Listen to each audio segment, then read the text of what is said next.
Fast cars, thrilling chases, the open road calling your name, Need for Speed.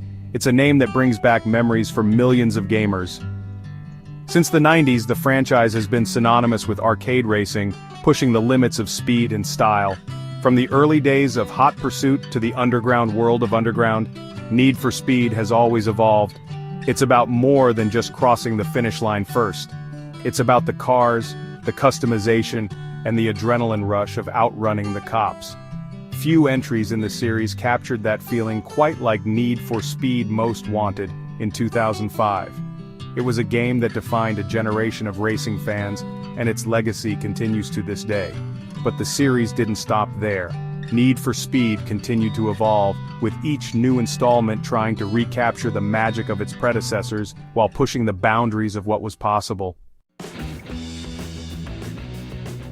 2005 was a different time for gaming. The PS2 reigned supreme, Xbox Live was finding its footing, and in this world Need for Speed Most Wanted exploded onto the scene.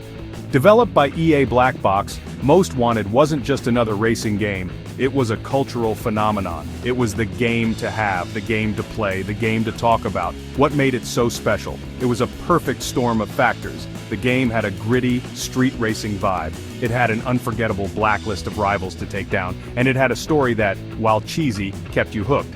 But at its core, Most Wanted was about pure, unadulterated fun. The sense of speed was incredible. The car handling felt perfect, and crashing, well, crashing was just part of the experience.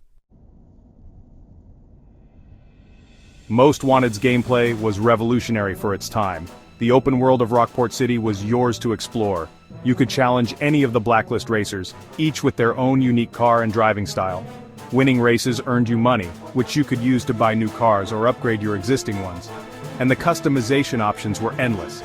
You could tweak your car's performance to your liking, and you could give it a visual makeover with new paint jobs, vinyls, and body kits. But it wasn't just about the cars. Most Wanted also introduced a deep pursuit system. The cops were relentless, and evading them was a thrill in itself.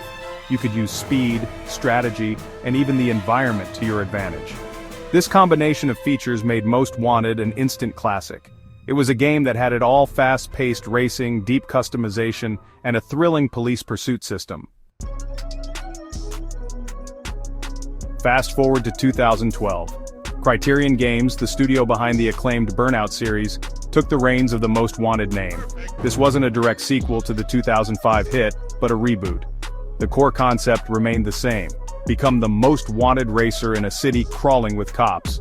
But Criterion injected their own signature style into the game.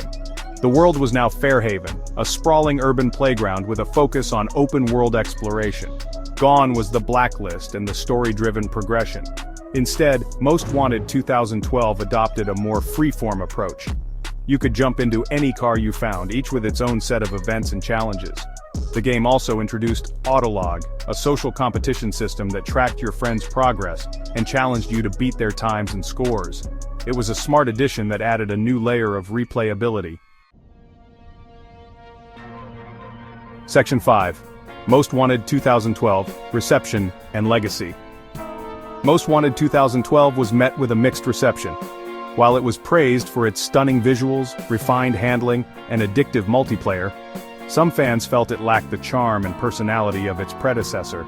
The absence of a story mode and the removal of the iconic blacklist were controversial choices. Some players missed the sense of progression and the rivalry system that made the original so compelling. Despite the mixed reactions, Most Wanted 2012 was a commercial success. It sold millions of copies and proved that the franchise still had plenty of gas left in the tank. However, it also highlighted the challenge of recapturing the magic of a beloved classic. Section 6. Need for Speed Heat, a new challenger appears. In 2019, Ghost Games, the studio behind Need for Speed Rivals and the 2015 reboot, took a stab at revitalizing the franchise with Need for Speed Heat. This time, the setting was Palm City, a vibrant Miami-inspired open world with a focus on street racing culture. Heat introduced a day-night cycle that drastically changed the gameplay. During the day, you could participate in sanctioned races to earn money. But at night, the streets came alive with illegal street races where you risked it all for reputation and bigger rewards. The game also brought back a stronger emphasis on customization, allowing players to fine-tune their car's performance and visual style with a staggering amount of detail. You could even share your custom creations online for others to download and use. Section 7. Heat Day and Night, Risk and Reward. The day-night cycle in Heat wasn't just a cosmetic change, it was the core of the gameplay loop. During the day you were relatively safe from the cops, but at night the heat was on. The more you raced and the more you won, the higher your heat level rose. This attracted the attention of Lieutenant Frank Mercer, a ruthless cop determined to shut down your street racing crew. Evading the cops at high heat levels was a thrilling experience. The police were more aggressive, using helicopters, spike strips, and even Rhino SUVs to stop you. It was a constant game of cat and mouse, and it added a layer of tension to every race.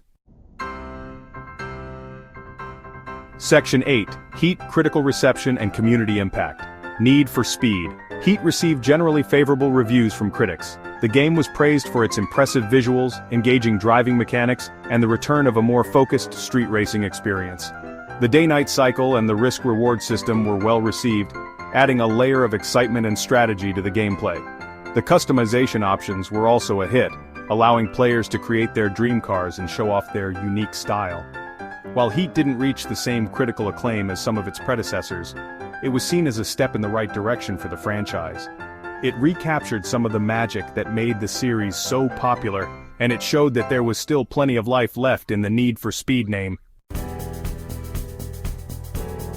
Section 9. Conclusion. The future of Need for Speed. From the adrenaline-fueled chases of Most Wanted to the neon-lit streets of Heat, the Need for Speed series has left an undeniable mark on gaming history. It's a franchise that's all about pushing the limits, taking risks, and living life a quarter mile at a time. As technology continues to evolve and gaming tastes change, it will be interesting to see where the Need for Speed franchise goes next. Will it continue to chase the ghosts of its past, or will it carve a new path for itself in the ever-evolving world of racing games? One thing is for sure, the Need for Speed is a hunger that never fades. And as long as there are gamers out there with a need for speed, the franchise will always have a special place in their hearts.